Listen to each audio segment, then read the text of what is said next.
Ya toh, sini ya toh. Anu, ini bokongnya agak diangkat bokongnya. Bokongnya wayang, bokongnya wayang. Kok bokongnya kamu? Kalau bokongnya kamu jangan di sini ya. Ini tangan. Gawean paling ngangeli ngomong nikah no ejan tenan. Wah, ngono. Lah, ngene. Ini tangannya lurus, tegak lurus ya toh. Nah. Tangannya ke depan, gini. Tuh, gini, ininya dilepaskan. Ininya cul nodek, kue enak. Oh, jangan lego tenan. Penak kok? Penak. Andane kok. Ngomongi ha. Wis. Engko tak privat neh ning omah ya. Jangan merasa nek mak teratap semriwi kok, Mas. Jangan. Hati-hati. Mama. Semoga doa baik kembali ke orang yang baik. Iya, tapi sayangnya gini sayang. Apa? Aku tuh kalau ngasih kesampaian itu ndak ada kabar, Mas. Meskipun sampean kemarin ulang tahun kan nggak tak ucapin toh, tapi bukti nyata. Loh, beda karo sampean. Wis ora ngucapne ra ngekeki apa-apa. Beda wong lanang karo wong wedok iki peka wong wedok. Aku ki arep ngucapne, aku jane wis nunggu wit biyen, arep ngucapne wedi ana sing salah paham. Ngono lho, Dik. Enggak ngono wae. Lah piye to? Aku arep maju mundur. Ngomongnya aku ndak punya siapa-siapa selain kamu, tahu gak? Bejen. Ini ki batine apa jenenge batine bapak mertua ngene iki wah. Ki caluro ki jane omong apa. Terima kasih. Sama-sama. Ini banyak loh yang lihat bakul-bakul penjual ya dari sore sudah banyak. Begini apa? Lah kan banyak toh Mas, kagum. Oke ya. Iya, ini diparingi tetembangan apa ngobrol mawon Ibu? Loh, ya dikek itu tembangan no. Nyanyi? Inggih. Inggih nyanyi napa?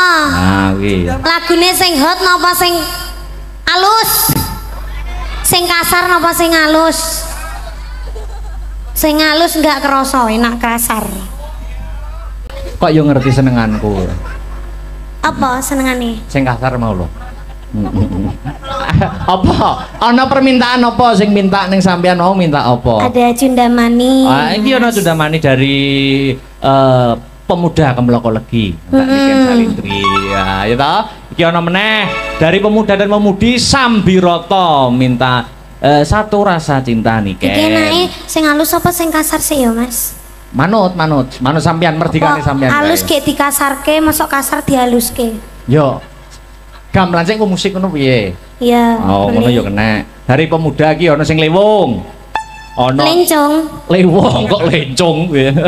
Terus iki ana nemen. Wah, wis milih mawon pundi. Wah, dilemas Akbar terus susuku bedat. Ngono iki coba omong. Iki lho, lah. Coba omong ning kene. Asine ning jero batin tapi kucap ning lambe kok ya sepurane. Iya. Ono jadi omong ning panggung. Asine atine Mas Akbar yo kudu tak benakne ngono kuwi. Ora. Iya ta? Aku nek ro nggon pakaianmu kene rusak iki ora malah kudu tak benakne. Terus tak rusak pisan lho. Sampe no gitu toh Mas. Kamu ingin wanitamu terpandang auratnya di depan umum gitu toh? Maksudnya dirusak itu dikasih yang lebih baik. Nah, gitu loh. Ora ngono kuwi ya pikiranmu kleru kok. Alasan tidak tepat nih. Ayo monggo Mardika sik, Dik. Ayo. Apa ya lagunya? Nah, ki ono lewung nemen cinta satu rasa cinta Cundomani. Niku mawon. Apa? Lorati 2. Oke, Lorati 2. Didamel langgam sik engko didangdutke. Oke. Sip.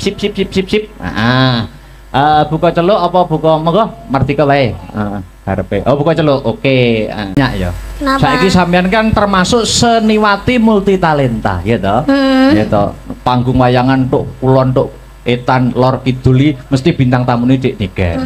Sejaranan campur sari dan lain sebagainya, ya toh? Sampean apa ora pengin belajar ndalang ora ketang sithik-sithik ngono ta? Belajar ndalang. Ora ketang sithik-sithik. Pengen. Tapi aku ndak iso. Loh, belajar ya. Jenenge belajar kan nggak ada salahnya gitu toh. Kapan lo lek belajar? Ya upama apa ora ketang nyekel wayang sithik ngono. Bisa apa enggak? Upama gelem apa ora? Upama tak arahi ora ketang sithik teknik apa? Mau ora? Mau tenan ora? Mau. Aja mesam-mesem tak rabi kapoke kok. Gelem Mas. Lho kok gelem Mas? Upama tak arai teknik memanah wayang. Gimana? Caranya gimana? Gimana? Gimana caranya? Mama sampean duduk sini, aku di belakang gimana? Boleh duduk. Kamu harus pakai ini ya, ndak bisa pakai gini. Nggak bisa, karena nggak ada yang buat nyelempet ini. Sini, maju. Mau sini, mau duduk sini. Aku mbok pangku. Ojo no. Oh sakit. Aku minta apa ya ampun, sakit apa enggak? Piye? Sakit apa enggak? Duduk sana. Madep sana. Oh iya, madep. Opan. Iya loh. Wis barang wis sak nyamanmu. Ngene iki iman kuat, Imron sing ora kuat. Oh, namanya Imron. Kok jelek sekali. Besok tak ganti Dargombes. Ini Mama, ada wayang ini namanya tokoh Arjuna. Oh, Arjuna. Tak ajari teknik memanah. Oh, memanah itu gimana? Oh, memanah itu gini ya. Memanah ini gini. Ya toh? Iya. Ini gini dipegang. Dipegang. Lah ini ditarik. Seret. Panahnya ditarik, panahnya dilepaskan. Terus aduh kena niken. Lah kena aku loh. Bisa apa enggak Jajal? Dipegang. Ini caranya megang gimana? Ditempelkan ke geber, kelir. Nah, ya toh? Ditempelkan ini tangannya dipegang di sini. Ya toh, di sini ya toh. Ini bokongnya agak diangkat bokongnya. Bokongnya wayang, bokongnya wayang. Kok bokongnya kamu? Kalau bokongnya kamu jangan di sini ya. Ini tangannya ini gimana? Ini kalau silo nggak bisa ya? Nggak bisa. Oh, tak silak nih piye? Maksudnya ditata nih lo. Nah, ini dipegang sini. Ini tangan ini gimana ini? Itu betul. Ini dipegang gini ya. Dilepaskan. Panahnya yang dilepaskan. Lu cari Pak kena limbu gitu. Terus bisa apa enggak? Sudah paham apa belum? Sudah bisa aku bisa. Ayo diulangi lagi. Sabar. Kok kayak mulang guru apa jenenge? Capau to, Mas? Gawean paling ngangeli ngomong niken kok ejan tenan. Wah, ngono. Lah, ngene. Ini tangannya lurus, tegak lurus ya toh. Nah, tangannya ke depan, gini. Tuh, gini, ininya dilepaskan. Ini cul nodek ku enak nang. Oh, jan lega tenan. Penak toh? Penak. Andani kok. Ngomongi ha. Wis. Engko tak privat neh ning omah ya. Jan rasane mak teratap semriwi kok, Mas. Jangan. Hati-hati. Panas mentok aku Jen. Duduk sini dulu. Temannya aku. Ya ini ada lagi bintang tamu Soko. Oh, ada bintang tamu. Ya, yang gantengnya lebih dari aku. Tapi enggak mau. Lah apa? Aku sudah dibutakan olehmu. Wow. Namanya Mas Miu. Oh, Mas Miu. Miu. Kayak motor ya, Mas ya? Miu. Ayo Mas Miu ke sini ngancani aku sama Dek Niken. Miu kuk kemari kuk. Ayo mari lari. Miu kuk kemari kuk. Ayo lari.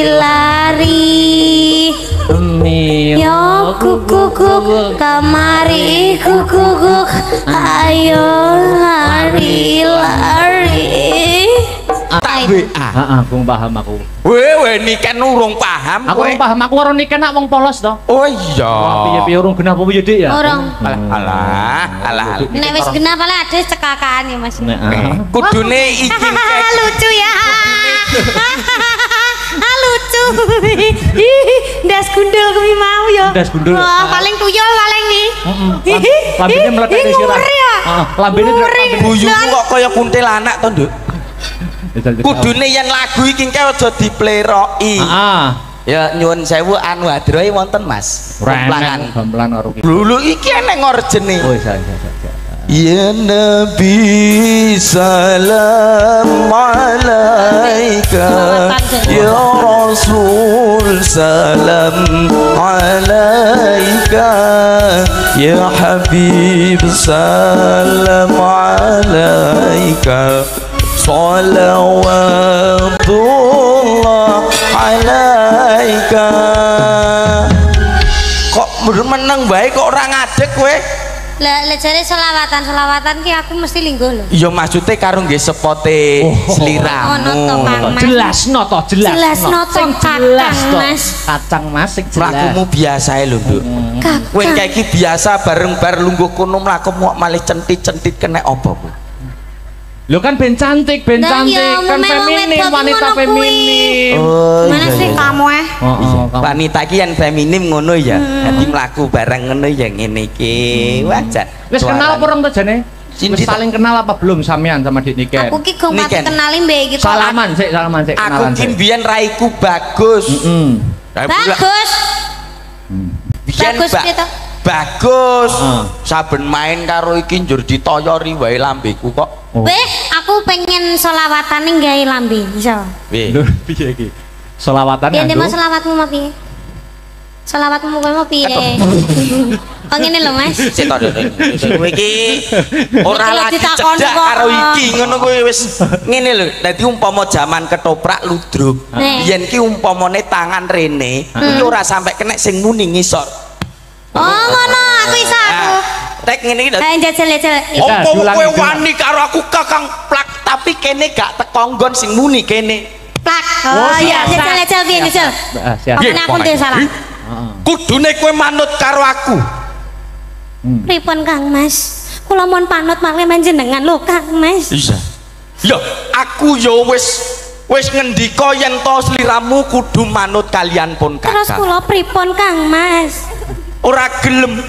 Kowe iki ora gelem njur ngaplok kene ngono ta nek kaploke kene. Lha jare sampeyan sing ngaplok tontonono. Dicontoni sik. Tontoni angel ya. Wah, seneni cah cilik kowe. Heeh. Nah, yo. Ini ya. Dang. Teknik ngaplok. Oh, ngono dadi sing muni kene ne. Oh iya iso aku iso. Ayo Duk diero. Lho kok pekek kono. Lah isone ngene kok. Heeh. Piye to ki? Isone ngono ora apa-apa to. Lah aku ngesoni kono. Aku lah mbok seneng nganggo mie kuwi. Lah nyapa? Meneng anget lho iki. Halo. Lah kok ndek kemi kok ning anding speaker lah ya ndak nilai muni. Ora muni iki ngonanku. Jejel. Nah, ketoprak biyen ludruk, nah sing muni tangane. Oh ngono. Nah, sing kene mung ngene ngono. Ya, Dang. Ayo, Dang. Kula mboten sudi kalian panjenengan Kang Mas. Aduh.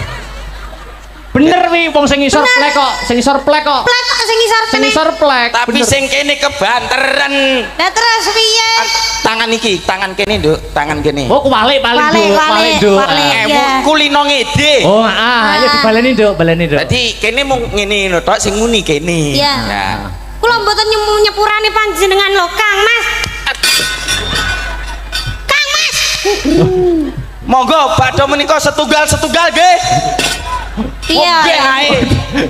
Seneng kancane nyonyot. Ayo bener kok plek ngono. Asem ke wajan suwe ra petuk ya no. Nggonmu saiki kok mundak gingsul. Gayane ra mutu gingsul sitoke. Mas Akbar. Gaya la. Nggonku lho gingsul sak cangkem kabeh. Iya makane iki kena dike selawatan lho ngite. Ya Nabi salam. Bar. Bar. Api. Mbahmu wis. Ndang to. Aku roh. Ora. Aku malah nggo cempolo. Aku wis. Api ya. Iki wayang ora ning BPJS lho korban untu. Tapi aku penasaran kuwi jane brengose tenan proto. Iki maksud tenanan. Iki angus. Wih, idune moncrot kabeh. Ngene lho, Nduk. Wih, ampune. Timbang. Aku ora ngomong. Timbangane kowe ndadak raup ngono. Andinge ning kuwi lho. aku bojoku wis loro. Arep nuntun bae ning gone puskesmas ceritane. Lah kan BPJS. Oh kan BPJS kuwi mau untune kuwi mau to, Mbah. Yo ngalah ngomong sakit. Nyapa, Nduk? Gilani banget to. Ambune bensin apa piye? Terus duwene cangkem yo iki lho arep kon nggo cangkem ndi. Wis tak kandakne ning arep aku wis loro, Nduk, sitok banci, sitok bengkel. Ini brengos asli ora to? Asli. Aku minta tisu. Tisu. Anu, Mas, sik lho dicek sik. Dicek. Yo. Kok rekoso men to ya? Ya golek pangan samploan wae kok iso kaya ngene to, Kang Mas. Panjenengan lho, Kang Mas. Luar biasa sekali pengorbanane panjenengan, Kang Mas. Labine keringetan dilapi. Kula trenyuh kalian panjenengan lho, Kang Mas. Panjenengan saestu tiyang sae, Kang Mas. Panjenengan tiyang sing paling kula tresnani lan kula sayangi lho, Kang Mas. Apik nih, lagi lucu, sukses, kemeloko lagi. Ya, ini baru lucu itu. Seneng raine remuk. Aku suka. Aku arep dadi toprak. Iki wis ora ya lek isih Panjasmara bangun ora. Iki ceritane piye? Panjasmara bang. Aku dadi apa? Ora nganggo nggone jonggrang bae, kowe kok kono. Oke, aku dadi jonggrang. Ya. Wong ayu. Pilopati pamanmu Prabu Kupala perjuritmu ya resik tanpa tilas. Tinimbang sliramu ketut tak pateni luwih becik manut kalian pun Kakang ya Yai. Kaget aku. Beh matane. Kaget tenan aku. Peran, menghayati peran, Mas. Ya. Bunda aku kaget lho nganti ya. Iya. Menghayati peran banyak. Babi yuk banyak. Wong ayu. Manut kalian pun Kakang ya Yai.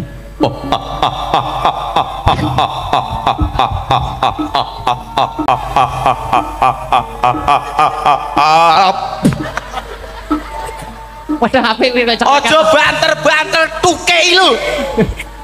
Lah ben kok orang.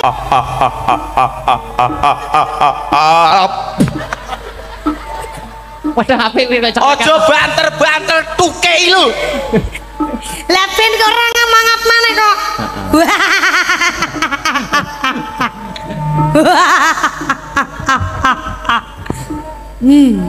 Ayo. Manut kalian pun Kakang Yai. Opo Bandung kurang sugih? Heeh. Syukur wae. Opo Bandung kurang sekti? Iya. Opo Bandung kurang bagus? Kowe kurang elek Bandung. Oh, berarti bagus. Ayo. Manut kalian pun Kakang bakal tak suwitani tak pek bojo. Tapi garwa pamripani wong ayu. Aku ora sudi Bandung.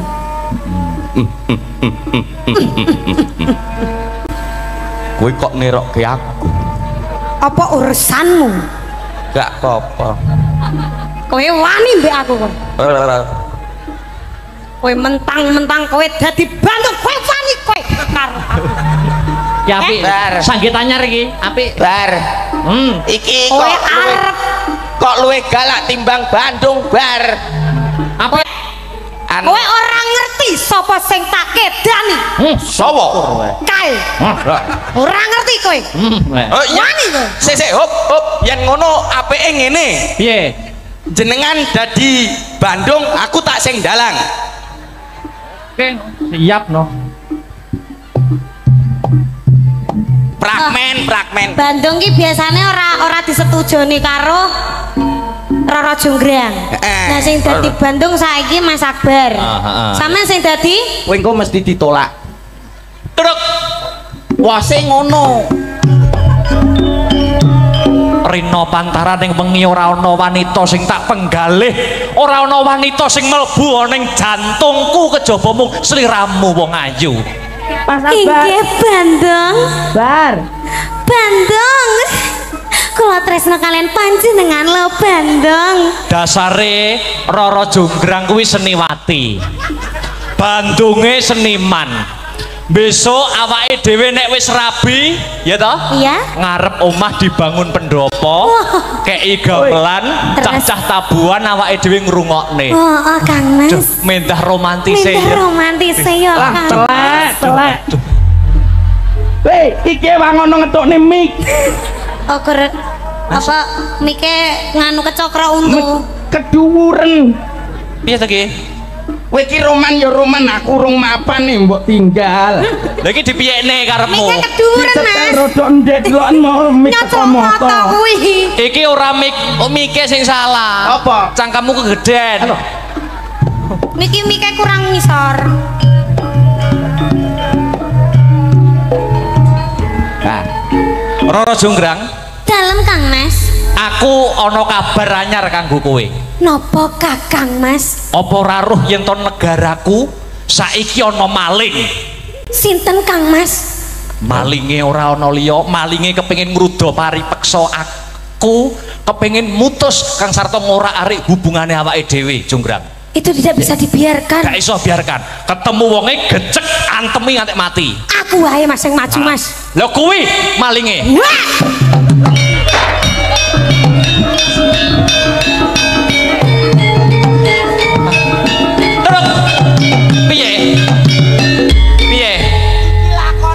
apa?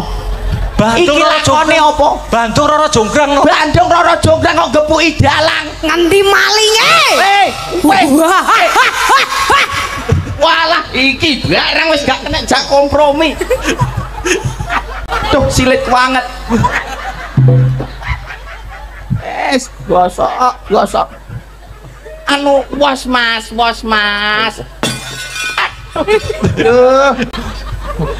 ngeprak cek ngeprak iki enek koplinge iki enek gase heeh napa anu kena paku Mas ora dalang nek ngeprak nggo sikil wis umum ha terus nggo lambe ngono tapi lho lambene luwih maju teko sikil kita banter malan koyo kena seng lho teng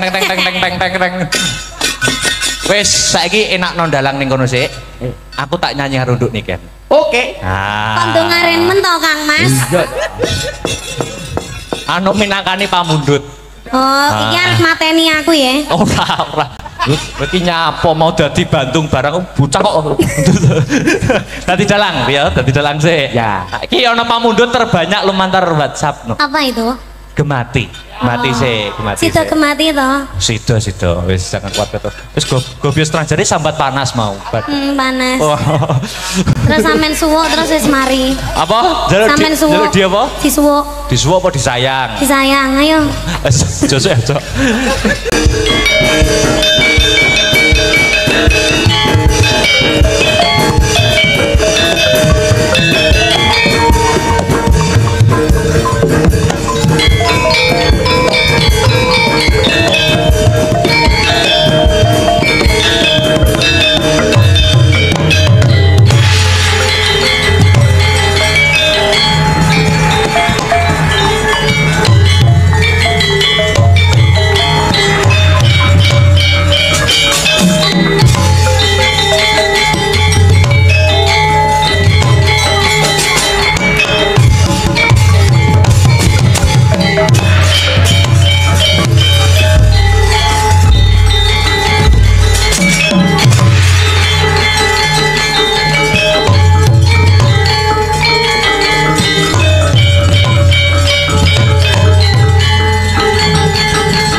soroting srengenge mbrongot kang swasana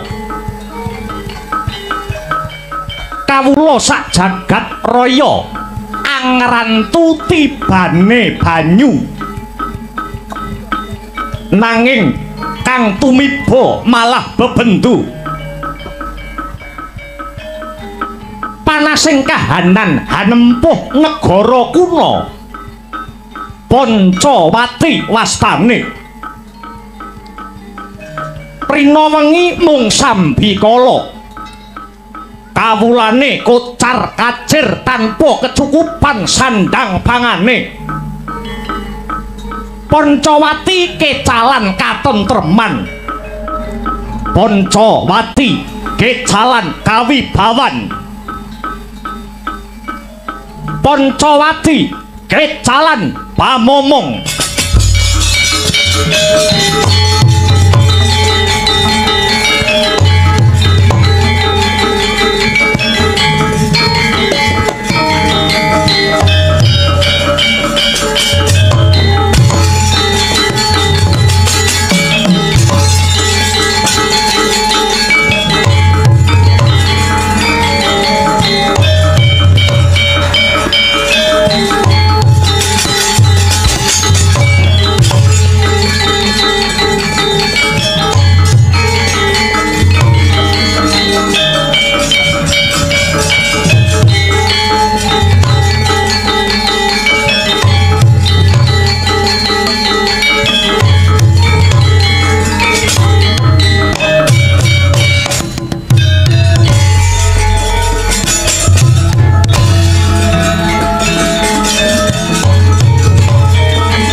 Harit yasra riwut ruwet rawat wawadi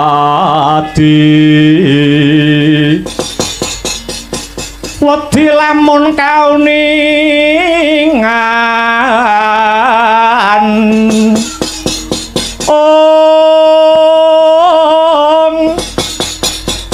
mring sang hambak ngumaladi tan wandi pinarti bloko kacurnan kang hambek juti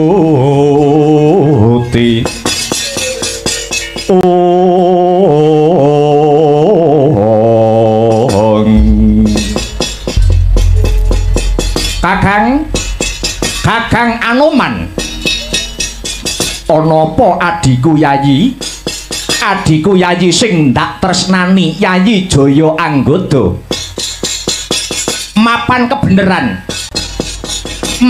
kebeneran aku bisa sapatemon lan catur netra kelawan jeneng sira Kakang Anoman lah banjur karepmu piye Jaya Anggada ngene aku ngerti yen Kakang Senggana kuwi wektu dina iki lagi cinaket kelawan sinuwun Prabu Rama Wijaya. Lah, mula sak mengko Kakang Anoman minangka dadi wakile para prajurit wanara. Aku njaluk marang Kakang Anoman, aku nyuwun marang Kakang Senggana. Muga kaaturna marang sinuwun Prabu Rama Wijaya. Muga kaaturna marang sinuwun Rama Wijaya mbok menawa ta akeh para wanara ingkang padha dadi waranda. Awit saka wengi sing peperangan Sari Kudup Palwaga nalika semono. Perang ing antaraning prajuriting Prabu Dasamuka musuh tanding prajurit Pancawati. Akeh wadyabala wanara sing dadi korban. Akeh rondo-rondo sing ditinggal kelawan bojone. Ngono kuwi mbok ya digatekke to Kakang Anoman. Gandeng Jaya Anggada iki rumangsa durung cedhak karo Prabu Rama. Mula aku njaluk tulung karo Kakang Anoman. Aku njaluk tulung. Jaya Anggada njaluk tulung apa sing dadi pesambate para kawula cilik iki kaaturna marang Sinuwun Prabu Rama. Akeh warga utawa kawula agung ana ing negara Pancawati kang uripe ana sak ngisore garis kemlaratan. Kuwi mau kabeh kudu dadi kawigatene Sinuwun Rama amarga Sinuwun Prabu Rama kuwi kang nyekel kemudaning Praja Pancawati Kakang Anoman. Yayi Jaya Anggada bab apa wae sing dadi kandhane Si Adi mengko bakal tak aturke marang resaning Sinuwun Prabu Rama. Ya mung tak jaluk ya Di. Tak jaluk para kawula padha kanthi linambaran rasa sabar. Iya sabab Sinuwun Prabu Rama kuwi ayahane ora mung mikir wong siji ning mikirake para kawula sak praja Pancawati. Upama sing dianggep Sinuwun Prabu Rama iki kleru, kemudaning praja babar pisan durung antuk asil, iki sing luput ora kok Sinuwun Prabu Rama dhewe. Amarga Sinuwun Prabu Rama anggone mranata para kawula sak Pancawati iki ora ijen Yayi, ora dhewe. Nanging uga dibiyantu kelawan para sentananing praja liyane. Mula Yayi, weneh ana ngerti marang kawula Pancawati. Tak jaluk aja waton nyalahke marang Prabu Rama Wijaya wae yo Jaya Anggada. Aku ora nyalahke, ning gelem ora gelem Sinuwun Prabu Rama kudu tanggung jawab marang nasibe para kawula sak Pancawati Kakang. Yen Prabu Rama maksih durung bisa ngentas panandhanging para kawula, tegese Sinuwun Prabu Rama wis ora patut dadi nalendra ana ing negara Pancawati kene. Yen wis pancen Prabu Rama ora bisa mranata negara Pancawati iki, tak jaluk mudhun wae saka peperintahan Praja Pancawati iki. Leren anggone dadi ratu ya, Kang. Lho, mengko dhisik ya, Di. Aja duweni panemu kang kaya mangkono. Yen tembunge Si Adi Jaya Anggada iki dirungokke kelawan kawula akeh, malah bisa mbebudhek banyu bening. Kudune Yayi Jaya Anggada yen kepengin nglorot kalenggane Sinuwun Rama ora kanthi cara sendal mayang, nanging nganggo cara kang wis disarujuki kelawan para kawula sak Praja Pancawati iki. Nyatane yen Sinuwun Rama ora ditresnani karo kawulane, tangeh kelakone bisa dadi ratu nganti ing ripalungguhan iki Yayi. Kakang, Prabu Rama bisa dadi ratu nganti wektu dina iki ora krana ditresnani kelawan para bebrayan agung, nanging yo awit kamurkane Sinuwun Rama dhewe nganti ora gelem diganti. Malah aku krungu kabar yen to Prabu Rama kepengin nglanggengke panguasane ana negara Pancawati iki. Mula saiki entuk ora entuk kursi kanarendran negara Pancawati kudu ditinggal karo Prabu Rama Wijaya ya Kakang. Aja ya Di, aja. Tumindakmu kang kaya mengkene padha karo ngorak-arik marang katentremaning prajamu. Si Adi kuwi uga nayaka praja, uga pejabating negara. Kudune melu njaga marang nasib kawilujenganing bangsa. Aja slendro sing dadi rasamu ya Dimas. Ora idep. Jaya Anggada ora idep. Yen Sinuwun Rama ora gelem leren anggone dadi ratu, lakon tak jongkeng palenggane. Wah, yen ngono musuh ora ana liya kejaba mung Anoman. Wah, ketandangan dening Jaya Anggada kowe.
Baik, ta, hei, ho, pa, baik, ta, ho, baik, ta, baik, iya, sulit,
aduh Bathara Gung kang Amurwa bumi mugi kaparenga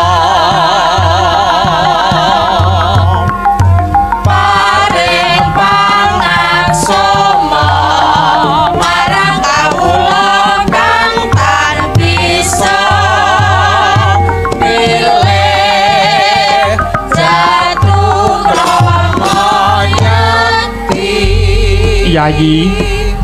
Yayi Narpati Sugriwa.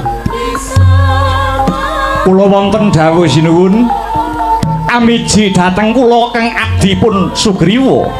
Yayi Lesmana. Kula wonten dawuh Kaka Prabu Animbali kang rayi paduka pun Lesmana Widagda.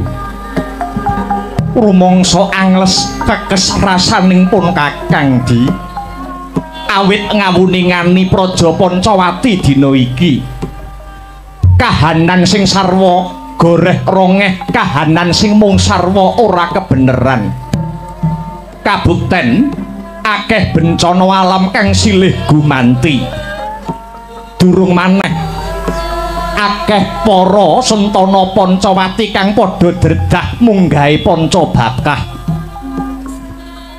tak ibaratake kaya dene rebut balung kang tanpa sungsum para kawula ing Pancawati siji lan sijine wis ora duweni rasa kapercayan Dimas anane mung Jubriya anane mung Maido Yayi Narpati apa pancen pun Kakang iki wis ora ditresnani kelawan para kawula ing Pancawati yen pancen Rama Wijaya wis ora dadi kekarepaning para kawula ing Pancawati mara gage Yayi Narpati sira wae kang madeg dadi ratu madeg dadi pimpinan madeg dadi Nalendra mapan ana Pancawati kene Yayi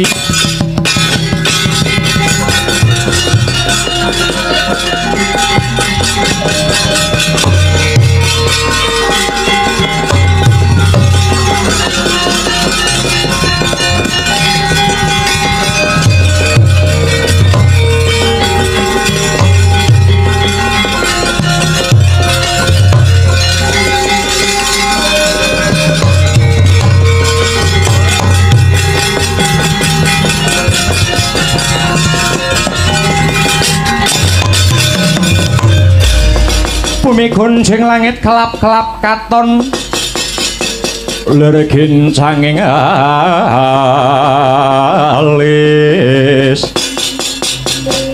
risang maweh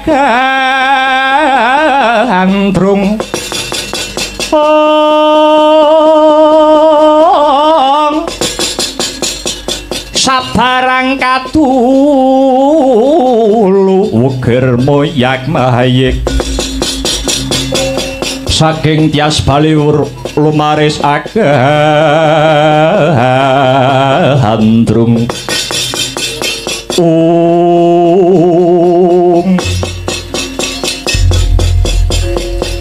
nyuwun sewu sinuwun sejatosipun para nayaka ingkang singlar saking kautaman menika namung saperangan alit kemawon tegesipun taksih kathah kawula taksih kathah para nayaka ingkang estu padha dhateng dawuh paduka sinuwun Prabu Rama sinuwun keparenga paduka sinuwun sareh langkung rumiyin dipun leremaken penggalihipun sinuwun nuwun inggih Koko Prabu nadyan Kang Rayi Lesmana ugi mrihatosaken dhateng lelampahan menika menapa paduka Koko Prabu prayogi mboten enggal angupadi srana kinarya ngusadani reretuning jagat ingkang sinandhang wonten ing Praja Pancawati punika Duh Koko Prabu Yayi Lesmana kula wonten dawuh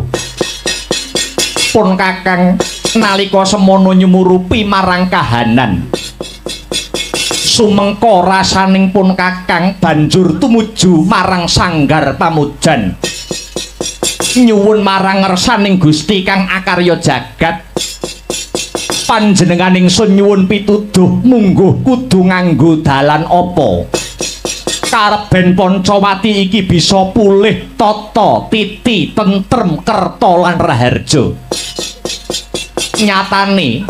nyatane wis katarima ingkang dadi panyuwuning pun Kakang setitik ana wangsit kang dumeling ana talinganing pun Kakang wangsit kang dak tampa Praja Pancawati bisa pulih ayem tentrem bali kaya duing nguni lamun to Praja Pancawati tinenggan lan tinunggu dewa sing andum kabahagyan dene dewa kasebut ora ana liya kejaba mung Bathara Ismaya lamun to Bathara Ismaya Pancawati tinenggan lan tinunggu dewa sing andum kabahagyan mula Yayi kasebut ora ana liya kejaba mung mawa wangsit Ismaya sing ndak tampa kuwi mau tinemu bener mara sira Yayi Lesmana ndak utus lumawata marang Karang Kadempel Kakang Semar aturana bali marang negara Pancawati murih enggal bali ayem lan tentrem Praja Pancawati iki ya Yayi Lesmana dadi atur-tur miturut anut sumarah mring Gusti dene Sidi Miwang Utama panindak ing praja adil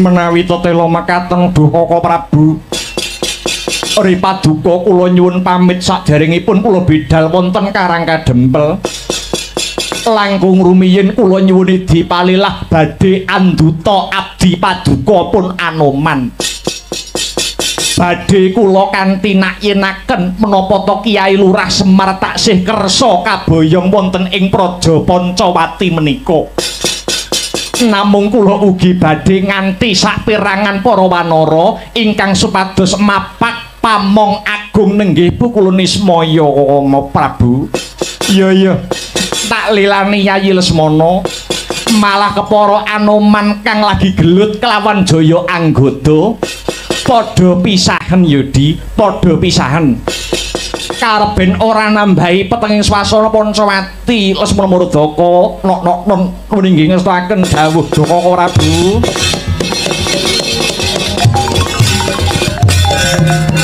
mongko gantining tumawa salami mong awas keling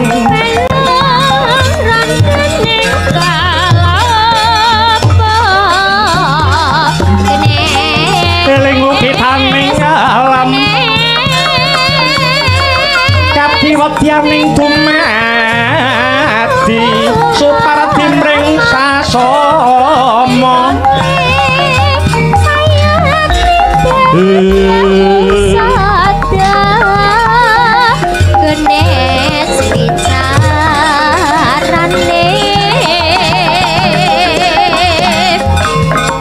witing laporan lapok sing uga genes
Anoman malumpat sampun prabding witing Nagasari mulat mangandhap katingal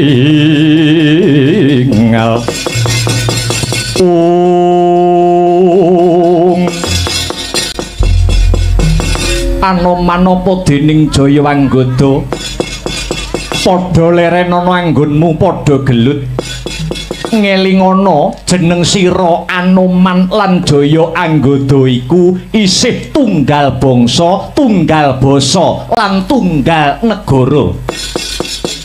Yen to nganti kawula Pancawati padha gelut sakarepe dhewe mendah senenge wong sing padha ora seneng nyawang Pancawati iki kahanane tentrem.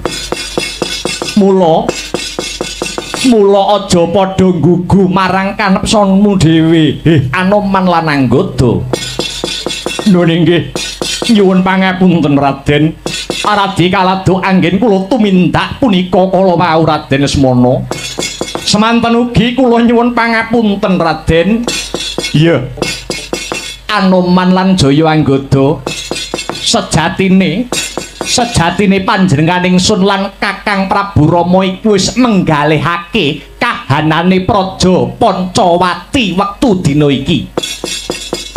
Maneka warna bencana alam kang tumempuh praja Pancawati.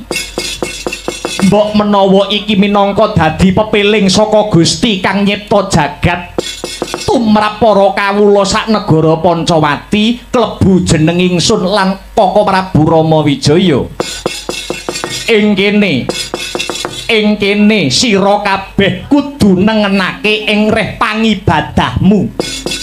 Aja nganti gotang nggonmu nindakake apa sing dadi parentahing agama kang wis rinasuk dewi-dewi. Anoman kula wonten dawuh Raden. Manut dawuh pangandikane Kaka Prabu Rama Wijaya.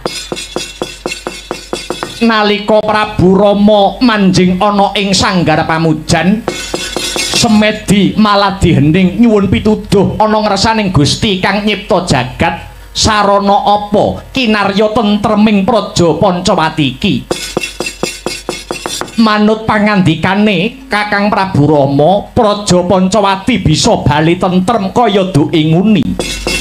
Lamun ta praja Pancawati iki tinunggon dewa kang andum kabahagian. Ya kuwi ora ana liya kejaba mung pukulun Bathara Ismaya kang kaya ta kang wis sira sumurupi dhewe Bathara Ismaya wektu dina iki manitis marang anggane Kyai Lurah Semar Badranaya. Mula Anoman enggal budhal marang Karang Kadempel. Saperlu mboyong Sang Pamong Agung Kakang Semar Badranaya kapurih bali ana ing Praja Pancawati Senggana. Menawi tetela makaten kalilan Anoman nyuwun pamit saha tambahing pangestu badhe tumuju wonten ing padukuhan Karang Kadempel Raden Lesmana Widagda. Lelungsen tak bakali Senggana. Muga-muga Praja Pancawati bisa bali tentrem satemah arum kang dadi asmane negara Pancawati. Arum gurat wangi ler Banjaran Sari. Arum gurat wangi ler Banjaran Sari. Arum gurat wangi ler Banjaran Sari.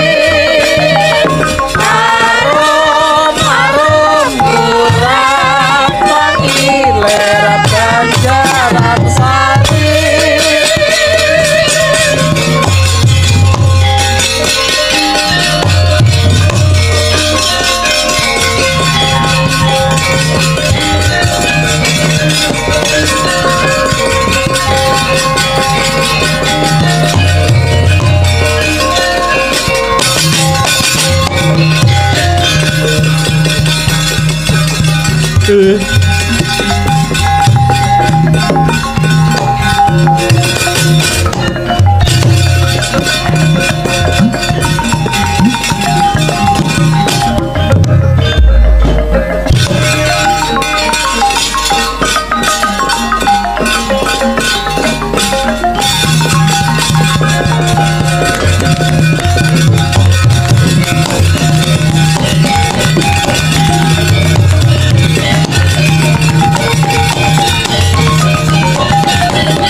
ana sambeting kandha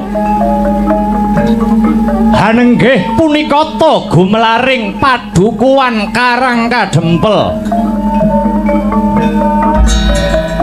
mapan wonten ereng-erenging gunung enggok-enggokane pinager Selaseta selaning sinasap pasir jenar cinampur padas linebur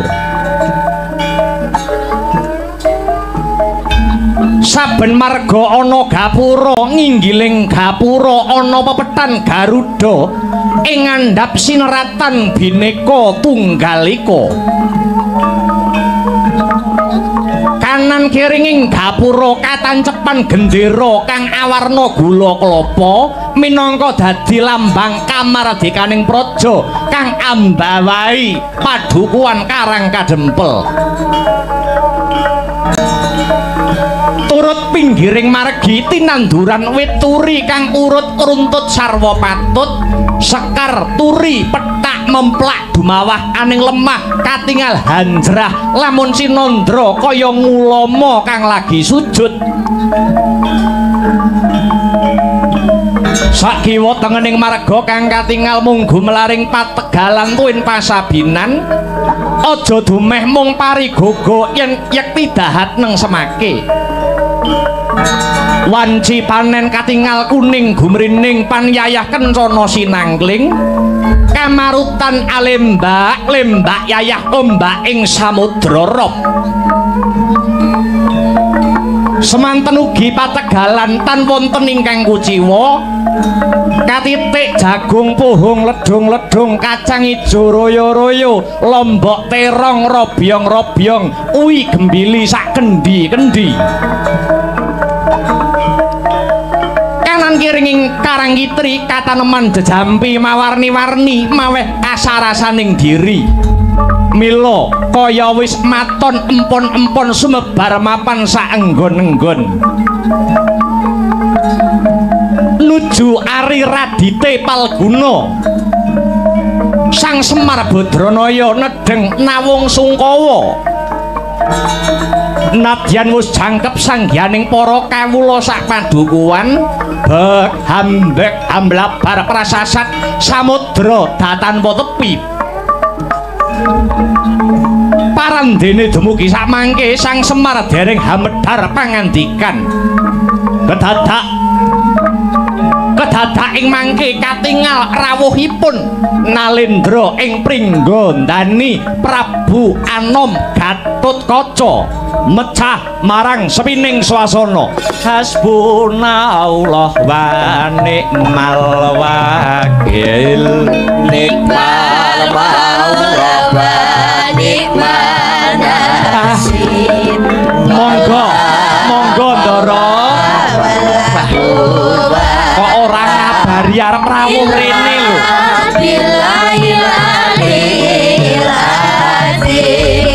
Gusti Allah sesembahanku monggo aturan pinarak kanthi jenak Gus yo Kyai Semar ora ana daya kanggo kejaba saking Allah kang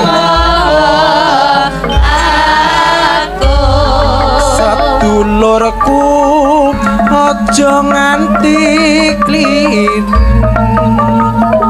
mong Gusti Allah sesembahanku rintan lan dalu mong limang wektu kanggo brasta mungkar lan nafsu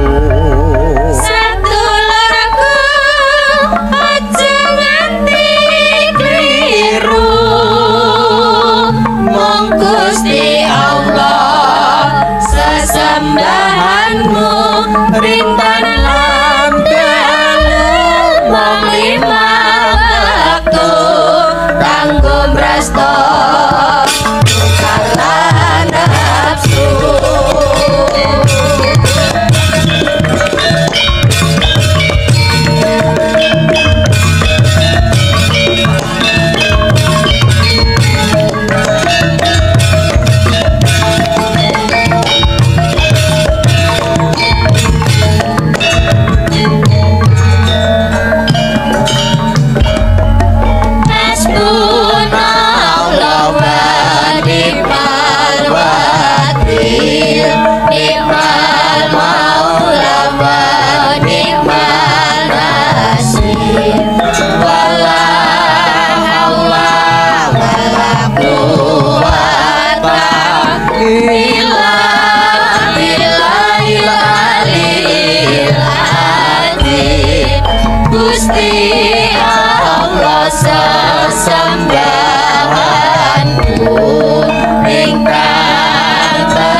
sesembahanmu rinten lan mung limang wektu kanggo mrasta mungkar lan nafsu sedulurku aja nganti kliru mung Gusti Allah sesembahanmu rinten lan dalu mung limang wektu kanggo mrasta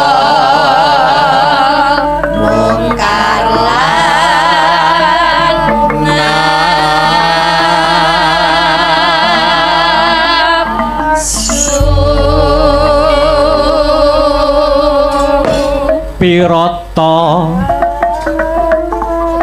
cacahe lintang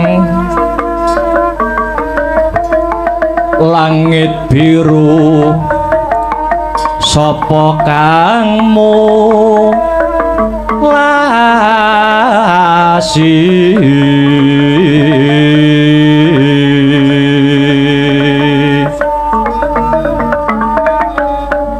sapa ta kang gawe mehandung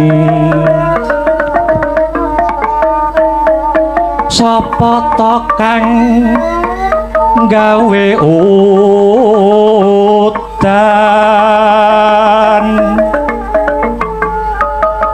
hamba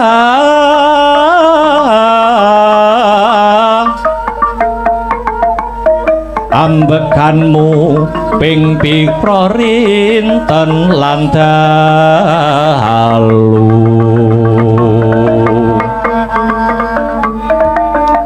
durung yen kedhepe netra durung yen kedhepe netra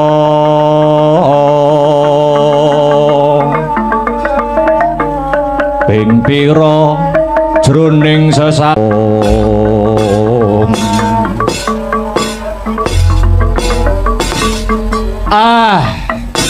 mbegegek ugek sadulita hemel lae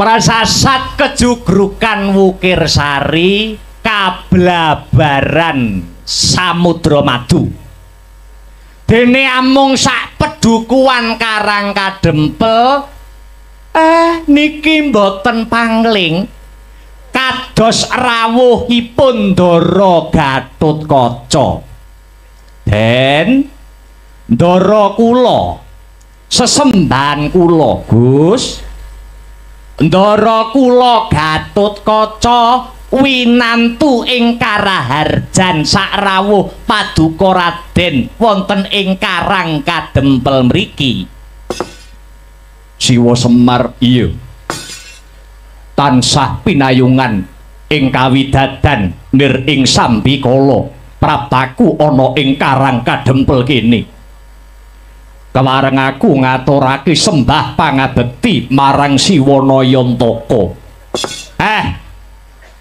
ampun ngowah-ngowahi adat kula niki namung batur kula niki namung punakawan kula niki namung kawula paduka menika sesembahan kula lah kok sampeyan ngaturaken bekti dhateng keng abdipun Semar dosa menapa ingkang kula sandang menawi kula nampi bekti saking sampeyan Ndara ing Pringgondani Siwa Semar pancen kapara nyata lenggahe Siwa Nayantaka ana ing padukuan jejering punakawan nanging saka panyawanging Gatotkaca Siwa Semar tan prabeda pangejawantahe Sang Hyang Bathara Ismaya ingkang bakal andum kabahagian marang jagat saisine inggih mboten usah dipun bacut-bacutaken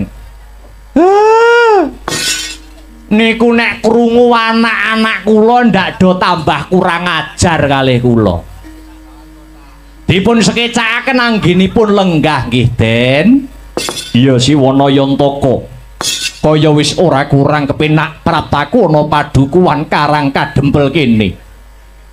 Nyuwun sewu Ndara, kang abdi gareng ngaturaken sembah pangabekti kunjuk dhateng Raden Gatotkaca. Nala garing dak tampa, ora liwat pangestuku tampanana. Makna nuwun inggih, sanget panampi kula andadosaken jejimat paripih. Nyuwun sewu, Den.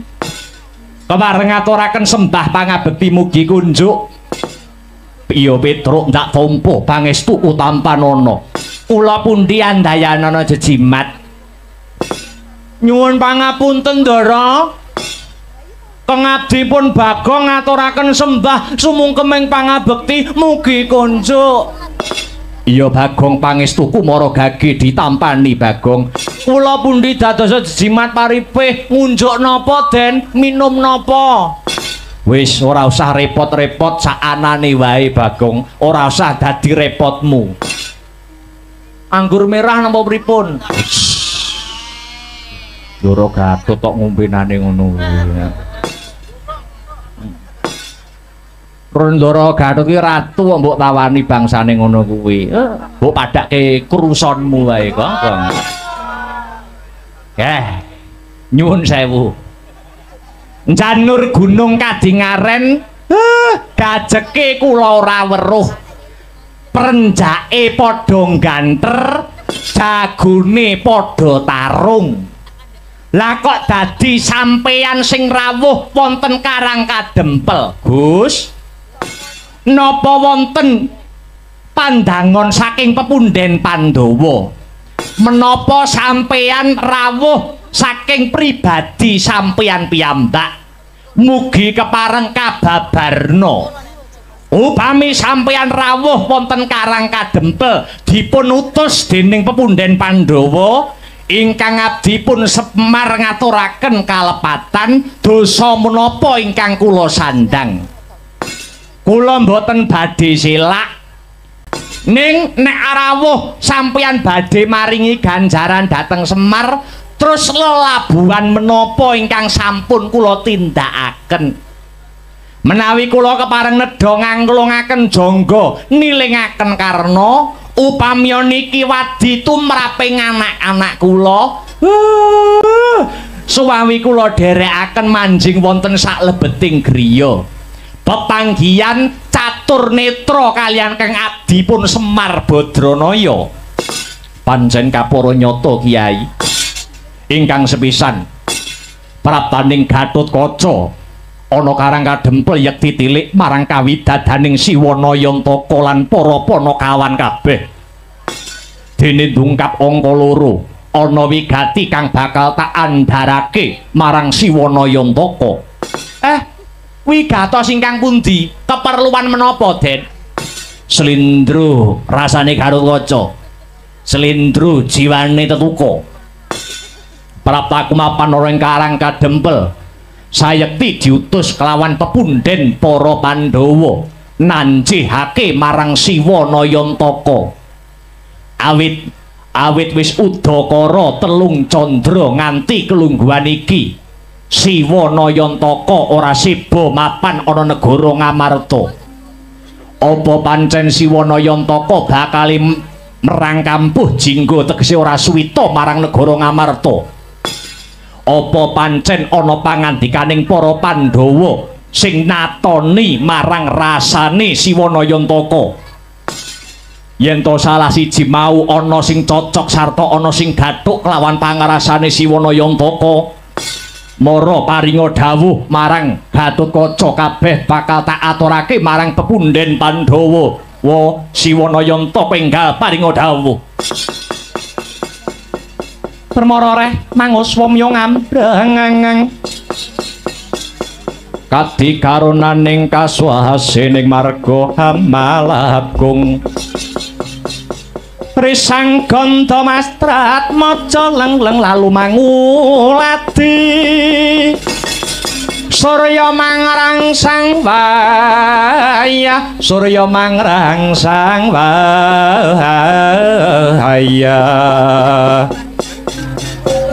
Umyus kang amara wayahanto.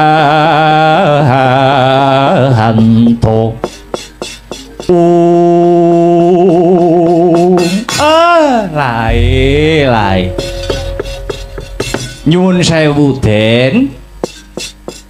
Menawi sampeyan paring pangandikan salah sawijining sing sampeyan ngendikake kala wau, nyuwun pangapunten. Sedaya kala wau mboten wonten sing gathuk kaliyan ati kula. Lah, napa sababipun kula kok jarang seba wonten Praja Ngamarta? Awit Semar Suwita, Semar ngabdi dhateng Ngamarta niku dereng kawengku, ngaten. Tegese nek cara basane sakniki, kula niku dereng gadah surat pengesahan, ngaten. Minangka dados abdine para Pandhawa. Dadi kula ngempul bengi niku nggih pocokan, ngaten.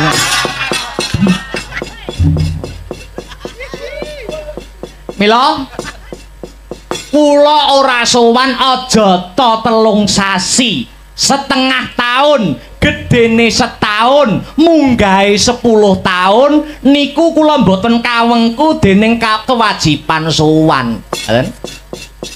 Merga uripe Semar niku taksih mardika. Pokoke pundi sing riyin ngaten mawon. Banjur besok kapan Siwanayanta kanggone bakal rawuh ana negara Ngamarta. Para Pandhawa tansah angrantu rawuh Siwanayantaka. Mengke riyin. Niki lelakon taksih sinengker dening pangwasaning ndat Kang Murwengdat. Kula nembe manekung dhateng dewa, Semar nembe mahasing asamun kelawan para Jawata. Ampun kleru lho. Ampun kleru leh kula mapake awak kula niku. Nek kleru mengke ndak salah kedaden ngobar jagat saisine. Ning sing wigati mang tunggu kemawon nggih Den. Mangke nek kula pun antuk sasmita sesuk Semar badhe ngabdi teng pundi, niku anut kalih atine Badranaya Ndara.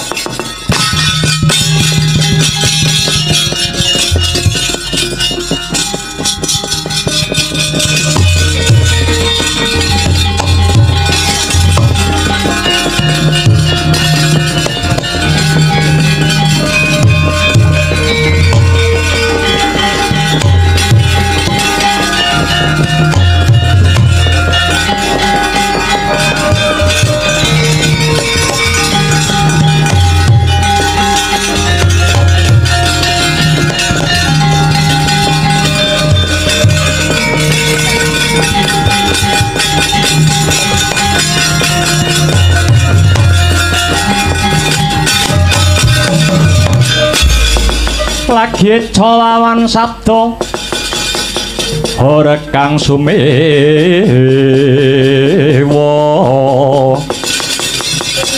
kekering pasewakan wong kathah samyana harga wonten dwirada mata pedhot ing wantilan kudu dilara pandehangan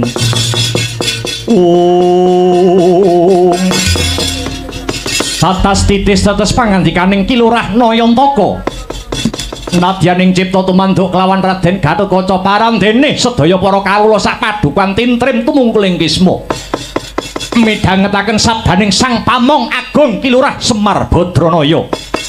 Pranyata sinebut pusaka kang bisa kandha jimat kang bisa ngucap rikala semanten. Gegodhongan tan ibas samirana datan lumampah ketadak geder kawula sak padukuhan. Samya alok ana wanara kusika seta tegese kethek kang wuluse putih. mantun minggahing pedawi padukuhan Karang Kadempel. Repepeh pindha sata mungging petarangan cingak kang samya mulat. Damel kaget ingkang sami lenggah. Samya alok, he kanca ana daya, minggir jaluk dalan. He kanca, misi.